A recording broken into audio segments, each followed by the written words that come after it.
지난주부터 이제 광고 시간에 세례와 입교 신청을 받는다고 광고를 했죠. 그래서 벌써 많은 친구들이 신청을 해줬는데 아직 우리 친구들이 세례와 입교에 대해서 그 의미에 대해서 잘 모르는 것 같아서 오늘 말씀으로 세례와 입교의 의미에 대해서 한번 나눠보려고 합니다. 자, 먼저 우리가 알아야 할 단어가 있는데 뭐냐면은 성례라는 단어예요. 성례라는 단어는 거룩한 예식이라는 뜻인데 성례에는 두 가지가 있습니다. 바로 세례와 성찬입니다. 세례와 성찬은 우리에게 낯선 단어이지만 우리가 앞으로 신앙생활을 하는 데 있어서는 굉장히 중요해요.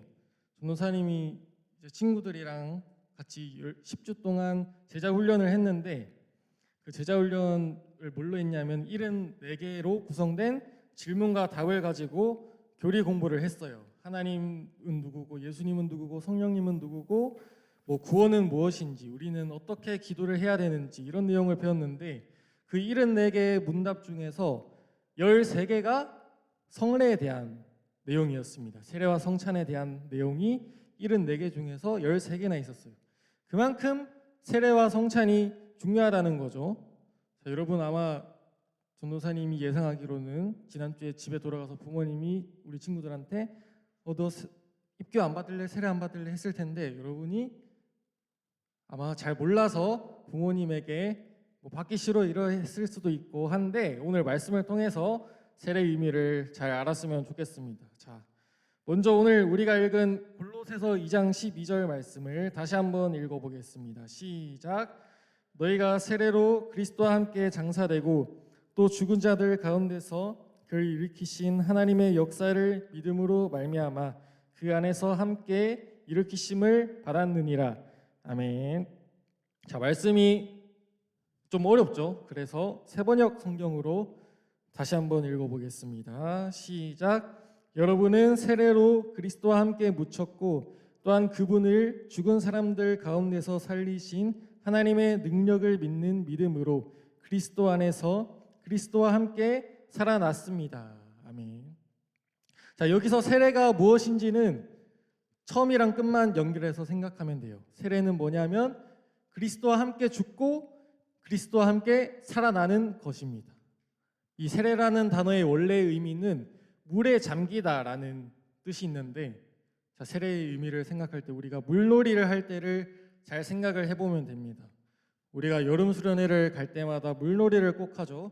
물놀이를 하면 장난으로 사람을 꼭 한 명 들어서 물에다 던집니다. 전도사님은 그거를 좀 이제 싫어하기 때문에 물놀이를 잘 안 하는데 사진을 한번 보겠습니다. 저번 여름 수련회 했을 때의 사진인데 사진 한가운데 한 명이 물속에 들어가 있죠. 누군지 알 것 같나요? 자, 저는 아니고 우리 동영이가 들어가 있는데 누가 빠뜨려서 들어간 게 아니라 자진해서 동영이 왜 시선을 회피하지? 자, 자진해서 저렇게 물속에 자빠져 있습니다. 자, 그런데 예를 들어서 동영이가 아무리 잠수를 잘해도 물에 잠긴 채로 5분 이상 막 오래 있으면 숨을 못 쉬게 되고 심하면 죽음에 이르게 될 거예요. 그런데 그 전에 누가 동영이를 딱 끄집어내 가지고 물에서 건져내서 심폐소생술 막 해주고 인공호흡도 하고 하면 동영이는 다시 살아나게 될 겁니다. 세례의 의미가 이거랑 똑같아요. 우리는 예수님을 제대로 믿기 전에 죄 때문에 하나님과 멀어져 있었습니다. 내 마음 안에 말과 행동 속에 죄의 흔적들이 가득해 있었어요. 그런데 예수님이 우리의 죄를 짊어지시고 십자가에서 죽으시고 무덤에 묻히셨다가 4일 만에 다시 살아나셨습니다. 세례는 그런 예수님과 내 인생이 연합되는 순간입니다. 예수님과 내가 연합되는 순간. 예수님이 죽으실 때 죄인인 이전의 나도 같이 죽고 예수님이 다시 살아나실 때 새로운 나도 다시 살아나는 거예요. 그래서 물에 들어가는 거는 죄로 가득한 옛 모습이 죽는 것을 의미하고 물에서 나오는 건 예수님 안에서 새로운 생명으로 다시 살아나는 것을 보여주는 겁니다.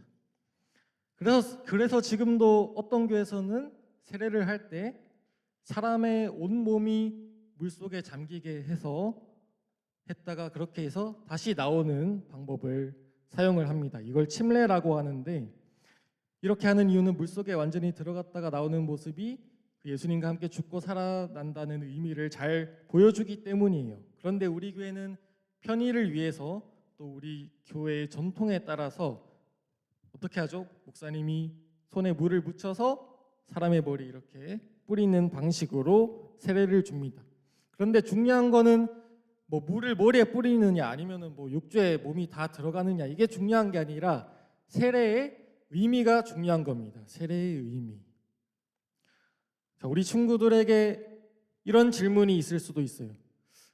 전도사님, 저는 예수님을 저의 구원자라고 믿고 있는데 제가 꼭 세례를 받아야 됩니까? 귀찮게? 이런 친구들이 있을 수 있습니다. 자, 맞는 말이죠. 귀찮게 3주 동안 교육도 받아야 되고 세례식도 그냥 뭐 형식적인 게 아닌가라는 생각이 여러분에게 있을 수 있습니다. 그런 친구들은 세례를 결혼에 비유해서 한번 생각을 해보면 돼요. 자, 예를 들어서 전도사님이 아이돌 중에 제일 잘생기고 이쁘다고 생각하는 차은우와 장원영이 갑자기 결혼을 한다라고 칩시다. 자, 그런데 차은우랑 장원영이 결혼을 하려면, 법적인 부부가 되려면 뭘 해야 되죠? 혼인신고를 하면 되죠. 혼인신고만 하면 법적인 부부가 될 수 있습니다. 그런데 여러분, 혼인신고를 했다고 해서 주변 사람들이 부부라고 인정을 해주나요? 인정을 물론 해주지만 중요한 건 결혼식을 해야지 진짜 부부라고 인정을 많이 해줍니다. 자, 왜 그러냐 하면 서로가 평생 사랑하겠다고 하는 그 서약을 많은 증인들 앞에서 하는 것이 굉장한 의미가 있다고 생각하기 때문입니다. 그런데 세례도 결혼식과 마찬가지예요. 중요한 거는 목사님이 내 머리에다가 이거 물을 묻히고 하는 행위가 아니라 내가 예수님을 진짜로 믿고 있느냐 하는 겁니다. 저는 예수님을 저의 구원자로 믿습니다라고 믿는 게 가장 중요해요. 이걸 결혼에 비유하면 내가 예수님만 평생 사랑하겠다고 혼인신고를 하는 거죠. 그런데 혼인신고를 했으면 뭘 해야 되죠? 결혼식을 해야 됩니다. 그래서 우리는 세례를 받는 거예요. 세례식은 예수님에 대한 나의 믿음을 하나님과 교회 공동체 앞에서 공개적으로 고백하는 결혼식과 같아요.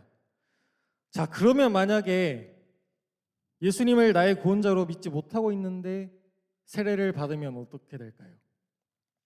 예수님을 믿지 못하는 사람이 갑자기 목사님이 막 성부와 성자와 성령의 이름으로 세례를 주노라 한다고 해서 갑자기 없던 믿음이 뿅 하고 생길까요?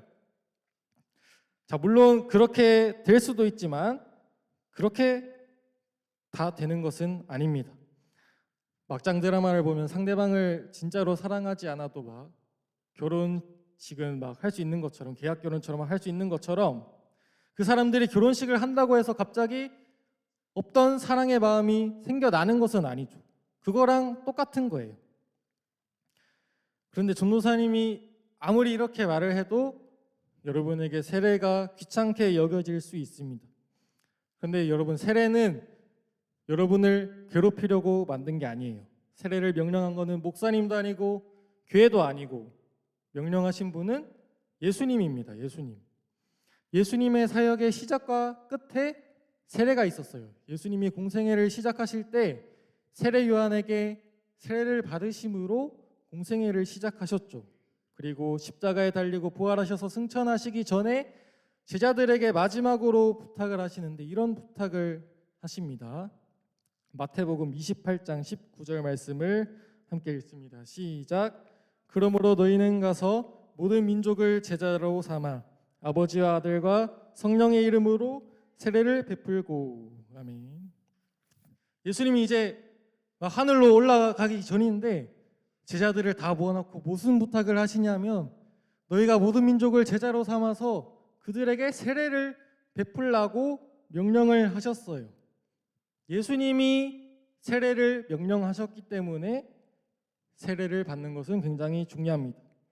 그렇기 때문에 여러분 가운데 어릴 때 유아 세례를 받지 않았던 친구들은, 그 친구들 중에서 예수님을 나의 구원자로 고백하는 친구들은 이번에 세례를 꼭 받았으면 좋겠습니다. 자, 그런데 우리 친구들 가운데 아마 대부분의 친구들은 아기 때 이미 유아 세례를 받았을 거예요. 그죠? 거의 다 유아 세례를 받았죠? 기억이 안 나면 부모님께 물어보세요.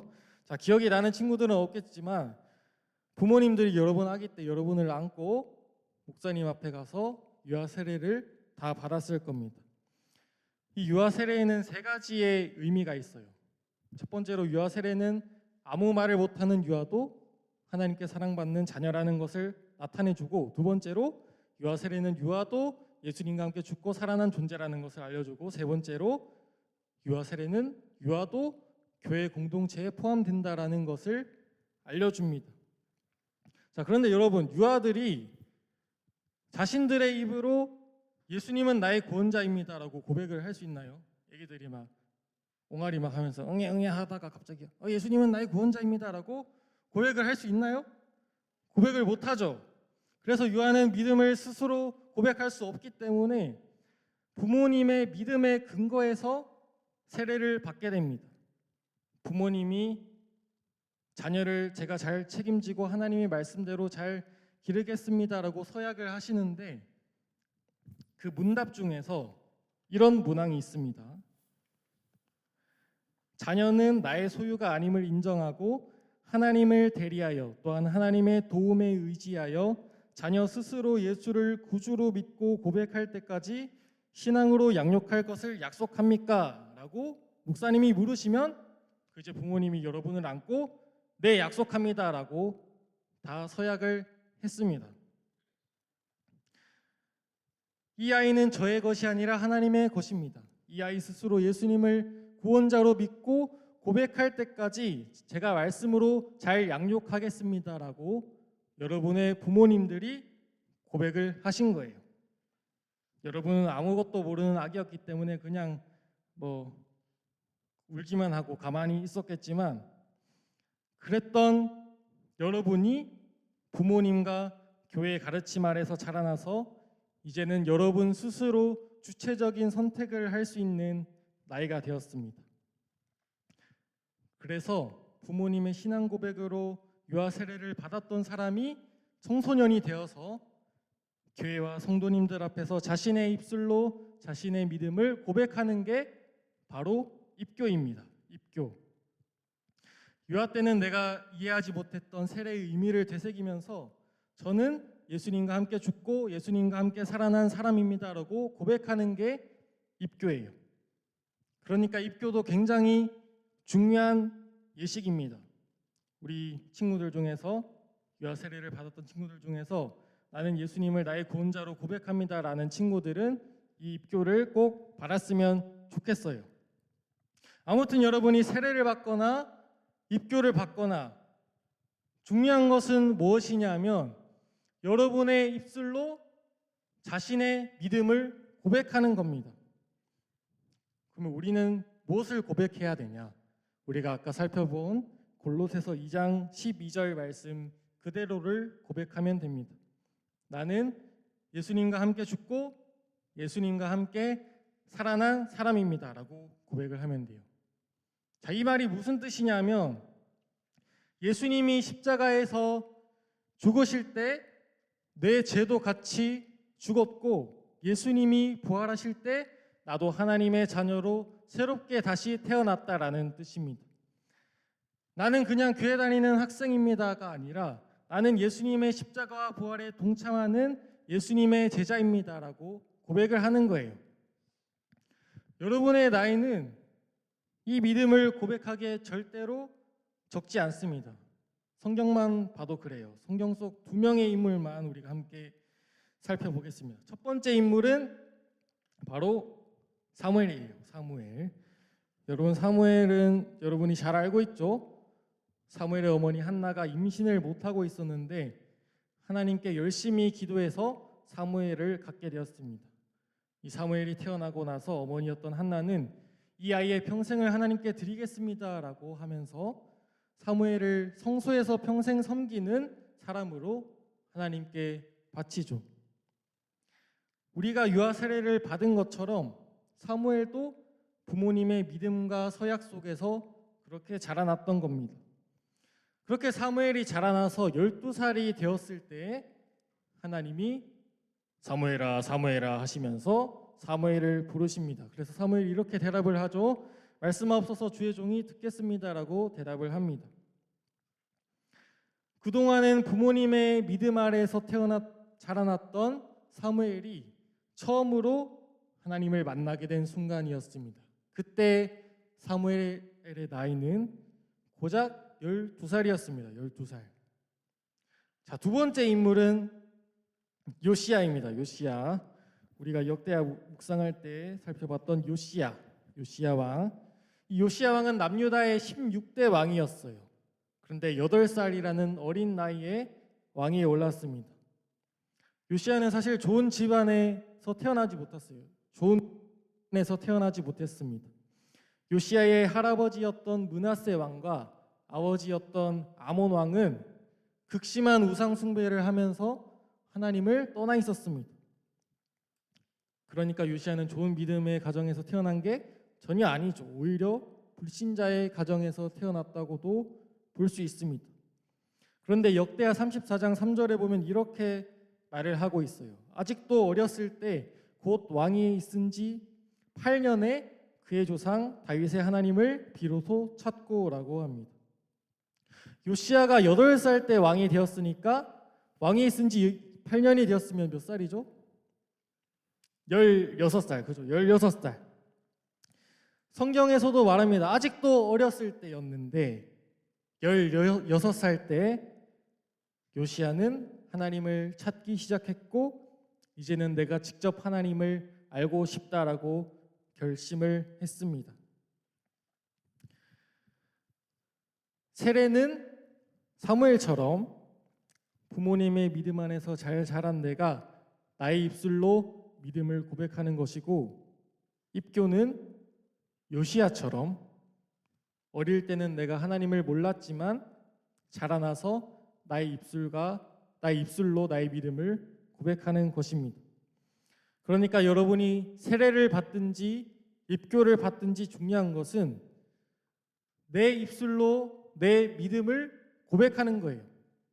사무엘은 12살 때 하나님을 만났고 요시야는 16살 때 하나님을 찾기 시작했습니다. 그러니까 여러분의 나이는 하나님 앞에서 절대로 적은 나이가 아닙니다. 스스로의 믿음을 고백할 수 있는 나이예요. 그러니까 여러분이 진지하게 자신의 믿음을 한번 돌아보고 여러분이 세례와 입교 신청을 했으면 좋겠습니다. 이제 말씀을 맺으려고 하는데, 여러분 가운데 아직 예수님에 대한 그 믿음의 확신이 없는 친구들이 분명 있을 거예요. 그런 친구들은 성급하게 세례와 입교를 받지 않아도 괜찮습니다. 그 대신에 그 친구들은 하나님께 꼭 믿음을 달라고 기도를 했으면 좋겠어요. 하나님, 저도 믿음을 갖고 싶습니다. 저에게도 확신을 주세요라고 기도를 꼭 했으면 좋겠습니다. 그리고 예수님을 구원자로 믿고 고백하는 친구들은 꼭 세례와 입교를 받았으면 좋겠습니다. 이런저런 핑계를 대지 말고, 여러분 부모님이 강요할 수도 있지만 여러분이 자진해서 했으면 좋겠어요. 이 세례와 입교는 형식적인 게 아니라 예수님께서 명령하셨던 겁니다. 이 세례와 입교를 통해서 여러분은 하나님과 교회 앞에서 믿음의 서약을 하는 것이고, 이를 통해서 우리의 믿음이 더 자라나게 돼요. 그러니까 여러분이 귀찮다고 미루지 말고, 미루면은 결국 나중에 또 전도사님과 선생님들이 막 여러분에게 귀찮게 굴 거니까 미루지 말고 정말로 예수님을 믿고 예수님을 나의 구원자로 고백한다면 세례와 입교를 꼭 받았으면 좋겠습니다. 그래서 우리 중등부 친구들 모두가 저는 예수님과 함께 죽고 예수님과 함께 살아난 사람입니다라고 고백하는 날이 오기를 간절히 바랍니다. 함께 찬양하고 기도하겠습니다.